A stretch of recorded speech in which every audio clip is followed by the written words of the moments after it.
Hi, my name's Simon Thorpe. I'm a CNRS Research Director working in Toulouse in France, and I'd like to talk to you about some ways to eliminate Eurozone public sector debt without the need for austerity. Essentially, I'm proposing three main ideas. Firstly, we need to force the European Central Bank to take over public sector debt. They need to impose a tax on electronic transactions in euros to pay off that debt. And the redistribution of the revenues from the tax should be done according to each country's population size. Now, I think public sector debt, we know it's gone up an awful lot. In France, for instance, this graph starting in 1978 shows that it's skyrocketed. It's reached 1,833 billion at the end of 2012. There's nothing special about France, I don't think. This is public sector debt for the period 1995 to the end of 2011 for the 27 European Union countries. They've actually been ranked by order of amount of debt. So actually the highest amount of debt is the blue region for Germany at the bottom, which has over 2 trillion in debt.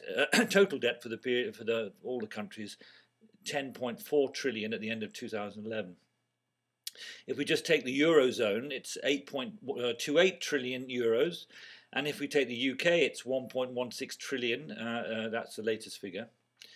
We're continuously told that there's only one way out. It's austerity. We need to make cuts in the public sector. We need to increase taxes in order to be able to get out of debt. But I think what I'll try and prove to you that this simply will not work. The problem is interest payments. This is the 27 countries again with the figures for the government debt. As I say, the total is 10.4 trillion. Germany at the top of the list with over 2 trillion, followed by Italy and France and so on. But now let's look at the interest payments in 2011 for those different countries. For instance, France in 2011 paid 52 billion euros in interest charges. And if we total across all the countries, it's 370.8 billion euros for the 27 European Union countries. That's 2.9% of European GDP is being sucked out of the system to pay interest charges. And if we take the total amount of interest paid for the period from 1995 to 2011, we get a total of 5.6 trillion euros, which when you compare it with the 10.4 total debt, means that most of the, more than half of the debt is purely due to interest charges. This is actually particularly obvious if we take the cost of interest in France. So here we have, for instance, over the period from 1979 to 2009, starting with 21% of GDP as debt, government debt. It's increased to nearly 80%. It's obviously gone even higher in the last couple of years. But the light blue curve shows what the debt would have been if it had been calculated without if you calculate it without the interest payments. And you can see that basically, the French government has not been spending too much money except on interest, because you take out the interest, there's not very much debt left. This figure, incidentally, came from this book on money and sustainability. One of the real problems is that we have these Maastricht criteria that limit public sector finance to, we have rules that say public sector debt can only go up to 60% of GDP, the annual deficit up to 3% of GDP. As soon as it goes over that, then you start getting into problems with bailouts and imposition of austerity and all the rest of it. But have you ever asked yourself, where do these numbers come from? Why is it 60% of public sector debt as a percentage of GDP? Why not 0%? And why is it okay to have an annual deficit of 3%? It should be 0%, right? Well, I've asked economists if there's some particular magic reason why these numbers are there, and I haven't been able to find an answer. So allow me to make my conspiracy theory. I suspect that these numbers are actually values which optimize the amount of money that's transferred from taxpayers to the banking sector in the form of interest charges. if you think about it, with debt at 60% of GDP and interest rates at around 5%, you actually need 3% of GDP to pay the interest off. And so that means that the maximum budget deficit just happens to be enough to cover the interest charges, to guarantee that the banks will be able to keep charging their interest. This is only a hypothesis, I agree, but actually it happens that it fits with what you might call the UK banking model. The interest payments on UK government debt have been costing an average of 3.1% of GDP throughout the last 60 years. As you can see in this graph, which I plotted from data that I got from a document in the House of Commons Library, where you can see starting in 1955, the rate has moved around a bit, but basically it's around 3.1% on average. It peaked at 4.5% in around 1982, 83, and it actually dipped slightly below 2% around 2002. But basically 3% is just the number which you get. So you can think of it really as a sort of like a goose that lays golden eggs. It's a way of getting money out of taxpayers for relatively easily, but you basically have to have various things. You have to force governments to borrow from the commercial banks rather than interest-free from the central banks. You want to increase public sector debt to around 60% of GDP, and at that point, if you adjust the interest rates optimally, you can get about 3% of GDP paid into the banking sector system in the form of interest charges. So actually, it makes sense to allow governments to run a chronic deficit of 3% of GDP to cover those interest costs. And of course, in order to get this sort of system operational, you really have to rig the system, fix the system. And in fact, in France, we had the Loi du 3 janvier 73, imposed by Georges Pompidou and Valéry Giscard d'Estaing, which essentially obliged the French government to borrow money from the commercial banking system rather than going to the central banks.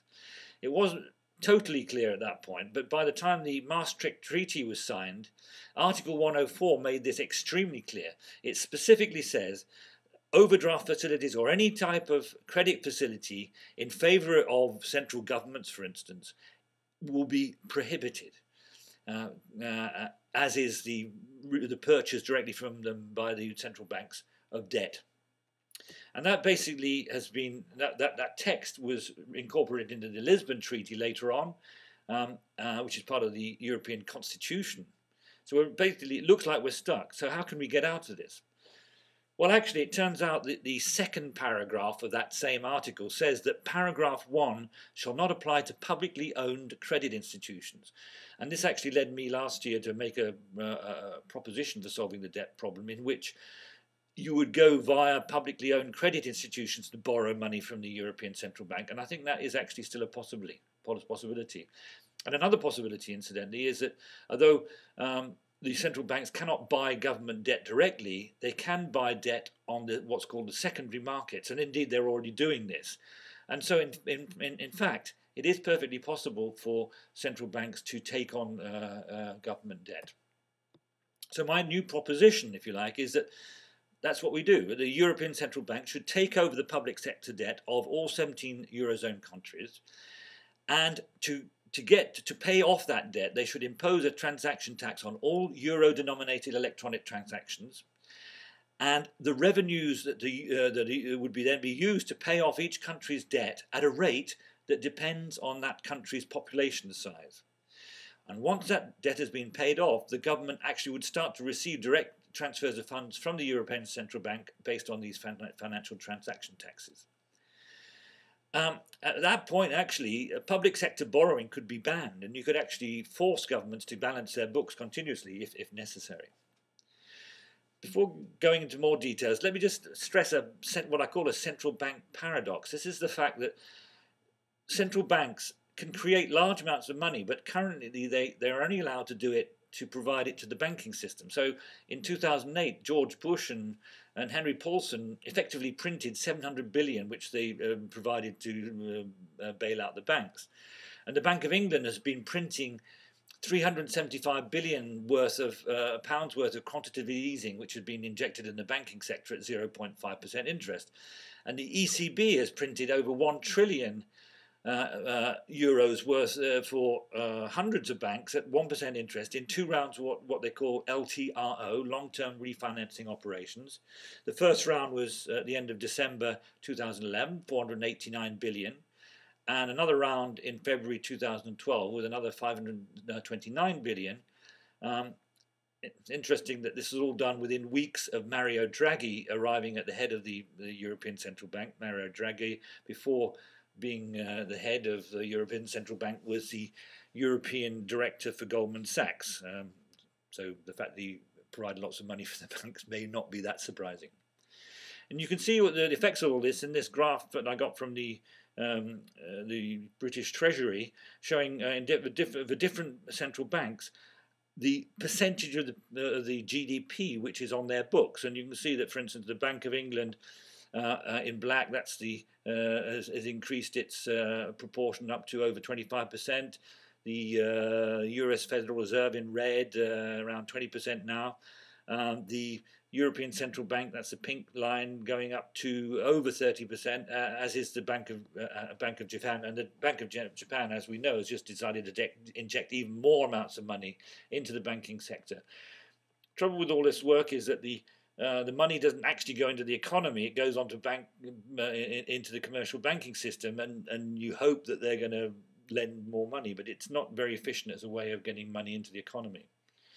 Michel Rocard and Pierre Larouturou, in a tribune in Le Monde at the beginning of last year, made the point that the Federal Reserve had secretly lent 1,200 billion to banks in difficulty, the incredibly low rate of 0.01%. And they complained that, why is it that governments have to pay 600 times more than banks do to borrow money? A fair point. But there is progress recently. I think there are economists, for instance, in this article, you can see that Professor Michael Woodford, Columbia University, is arguing that central banks should not be doing quantitative easing. They should be simply writing off government debt. This is a much more effective way of using that money. The trouble is, how are we going to convince the European Central Bank that this is a good idea, given that, as I said earlier, Mario Draghi, the president, used to be the ex-European director of Goldman Sachs. So he's not going to be particularly interested in destroying a system which is extremely useful for the banking system. And how are we going to convince the Bank of England, given that the future governor, Mark Carney, who may be a very good person, but he was for 13 years with Goldman Sachs again. So these people are not necessarily going to be interested in necessarily defending the interests of the public. They may well want to keep the system running, which extracts 3% of GDP and pays it in interest charges on government debt. One way perhaps to convince the central banks is to give them the possibility of taxing financial transactions to recover the money that the debt that they take on. And we know that there are 11 countries in the EU which are going ahead with a financial transaction tax, 0.1% on transactions in general, 0.01% on derivatives. I think the revenues are supposed to go to the governments, but and although I'm a big fan of financial transaction taxes, I had a thing last year about how you could potentially replace the standard taxes with a relatively low rate, flat rate financial transaction tax. But I think with the current idea, there's actually a couple of fairly major problems. The first problem is that there's a massive imbalance between different countries. The amounts of transactions going on are enormously variable. And the other thing is there's a real problem of relocalization of transactions. Speculators can move their transactions to other places where their tax is not being applied. I mean, these imbalances between countries are very clear. If you look here, these are Eurozone financial transactions for 2011. I'm using figures, the black ones from the ECB, the blue ones from the BIS. I use those when the figures are higher. The total is over 2,000 trillion euros worth of transactions in 2011. The lion's share is accounted for by Germany, 750 trillion. But here what I've done is to divide those transaction values per country by the population size. Overall, with 332 million people in the Eurozone, that works out at 6.2 million in transactions per citizen on average. But if we look at Luxembourg, where the population is only 500,000, you end up with 172 million in transactions per person in Luxembourg. In Belgium, it's 34 million per person. In France, it's 4 million. By the time you get to the bottom of the list, if you're in Slovakia, there's only 300,000 euros per person. So clearly it would be massively unfair just to simply apply a transaction tax locally. Otherwise, it's great if you live in Luxembourg, but not so good if you're in Slovakia. So I think what you need is for the European Central Bank to impose the financial transaction tax and then to redistribute the revenue that's generated on the basis of population. So here I've listed the 17 countries by order of population, Germany the largest country, and I've said, well, let's suppose that we've got 2,000 trillion in transactions per year. We're going to tax those at 0.1%. That will generate 2 trillion in revenue, and we're going to divide that revenue up between people, everybody in the region. It's effectively, on average, you should be getting 6,200 euros per citizen across the whole Eurozone. That would mean that Germany would get 24% because it's a bigger country. France would get 19%. Malta would get 0.13%. But this is perfectly normal. It's just population size which determines how much each country gets. Now, what's interesting with this is that you can use this mechanism to write off the government debt in just a few years.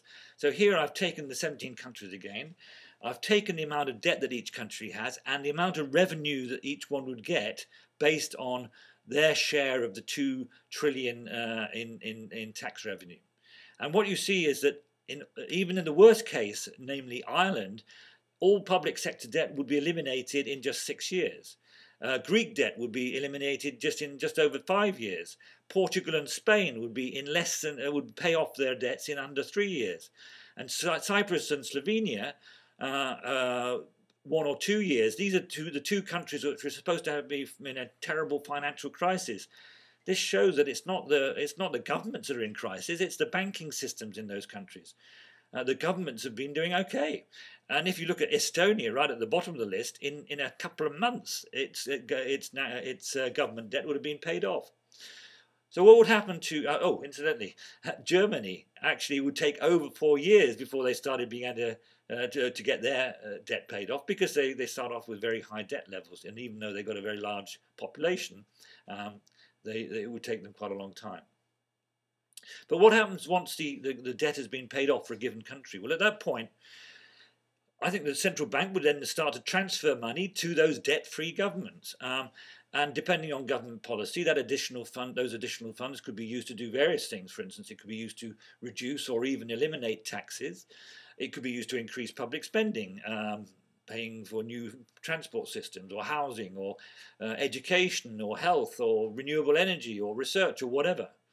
Or alternatively, it could be used to introduce a citizen's salary. Now, this is the idea that you could, in principle, give the 6,200 euros to every man, woman, and child in the country, and that would, for a family of 4, 24,000 euros a year, that's going to make quite a difference. And such a system would actually be a solution for old age pensions and unemployment. Even people who have not been paying contributions, they would be able to survive, perhaps just about, on the citizen's salary, and that makes the sort of benefit system much easier to handle. There's the other problem, though, which is the relocalization of transactions. It's true that speculators can relocate their activity to other financial centres where there's no FTT.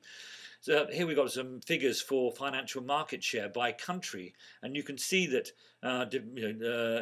just about every time the most transactions are being using financial centres in the UK and the US. So, for instance, cross-border bank lending, 19% in the UK, foreign exchange turnover, 37% in the UK, exchange-traded derivatives, 34% in the US, and so on and so forth.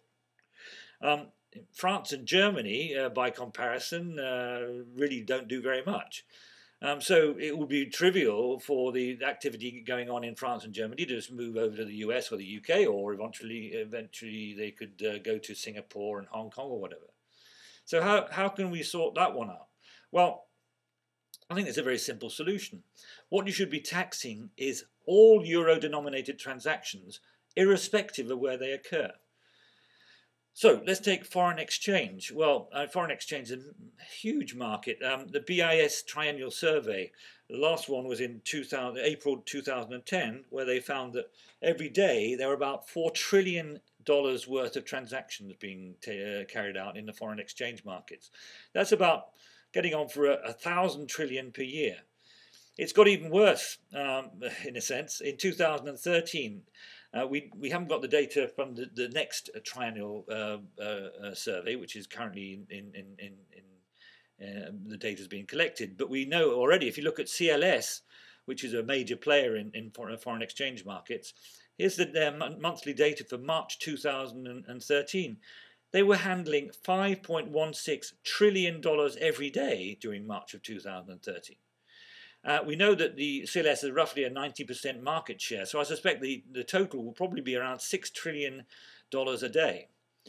Now, this foreign exchange is distributed very, very, very strangely. I mean, this is the BIS figures. This is more recent figures from October 2012.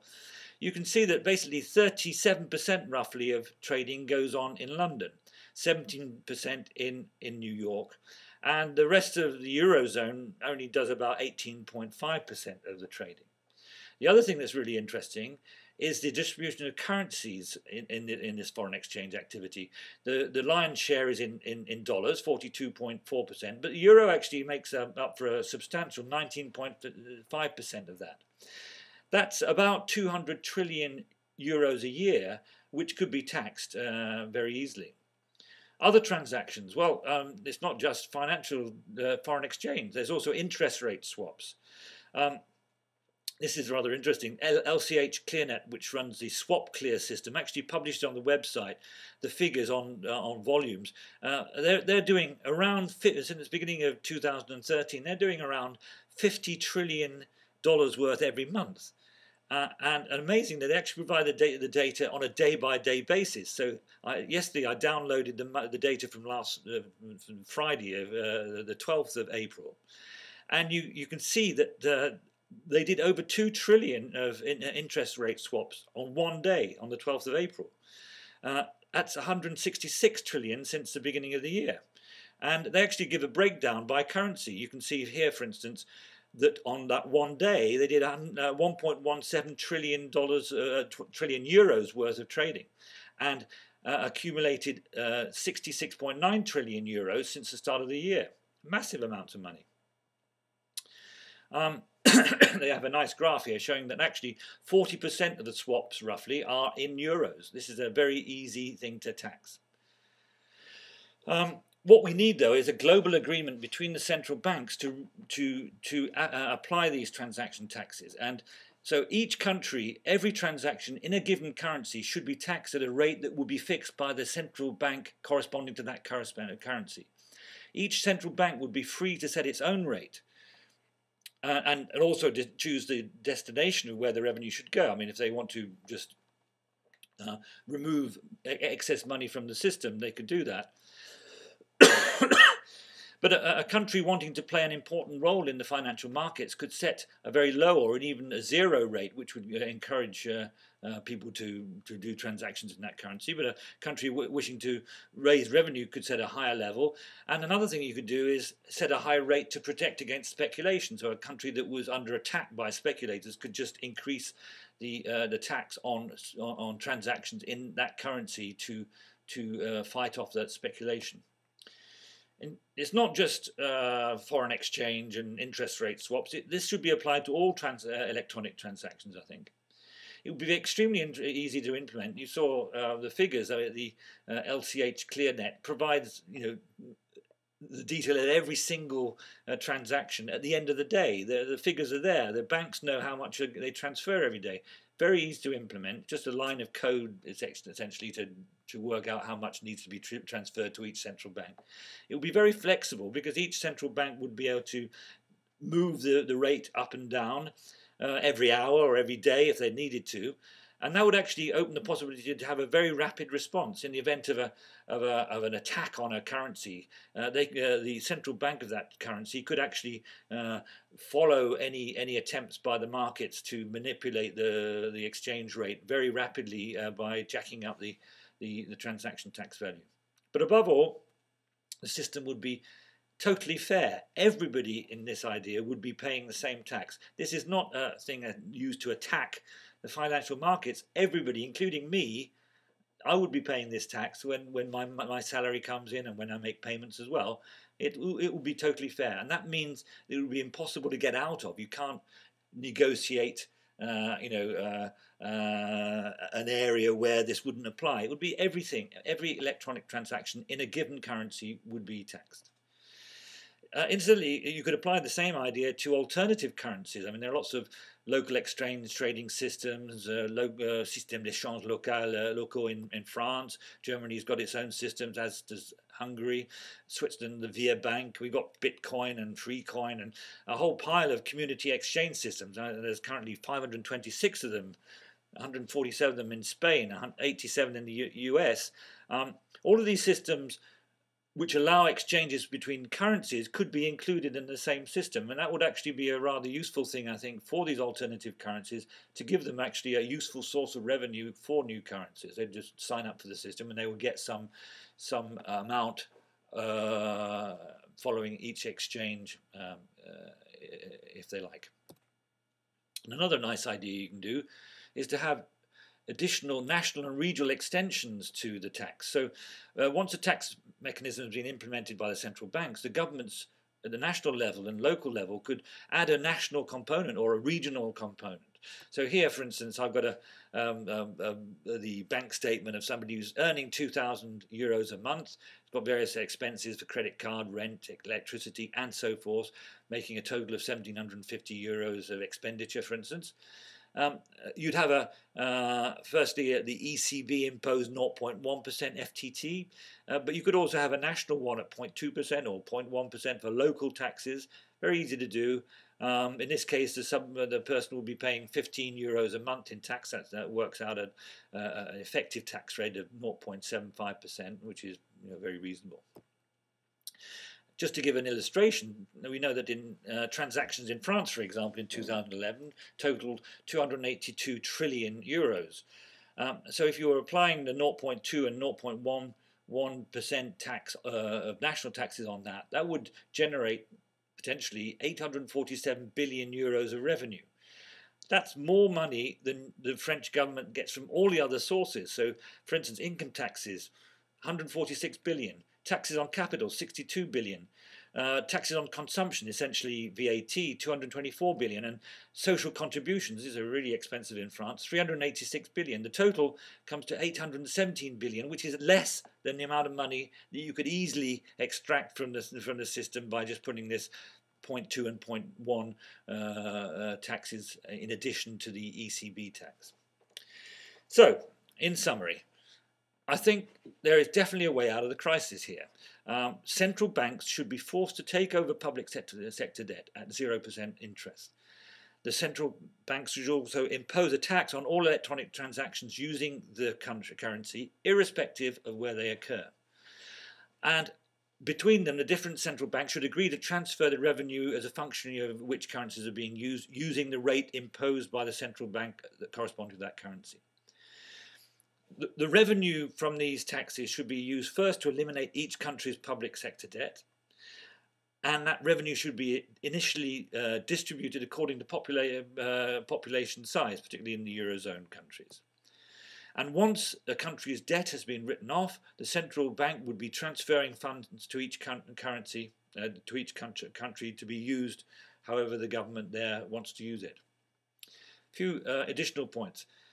A lot of the criticism for central bank action or helping out countries is that the German taxpayers don't want to pay for other countries. Angela Merkel says this all the time. In this system, they won't be paying for other countries. Everybody pays for this via the financial system. And in fact, Germans will not reap the benefits until 4 years, whereas other countries that have been more frugal than the Germans will actually start seeing money more early. And as I say, yeah, so governments have been frugal, will start benefiting from these central funds faster. And in the end, you could end up with a system where there's simply just no more government borrowing or debt. Now, that's great for governments and for taxpayers, not so good for the bankers who've been taking 3% of GDP for lending money to governments, but for the rest of it, it's a very good idea. And I think it's a very powerful way of redistributing wealth to poorer countries. So it's the financial system as a whole that would be contributing, but the poorer countries, Greece and so on, who are having real problems at the moment, would benefit even more from this sort of mechanism. So what next? Well, I think, don't forget we've got European elections in 2014. Well, I don't think what I'm proposing here is it's not a political party on its own. But what we can do is try and convince political parties to include the three key ideas in their programs.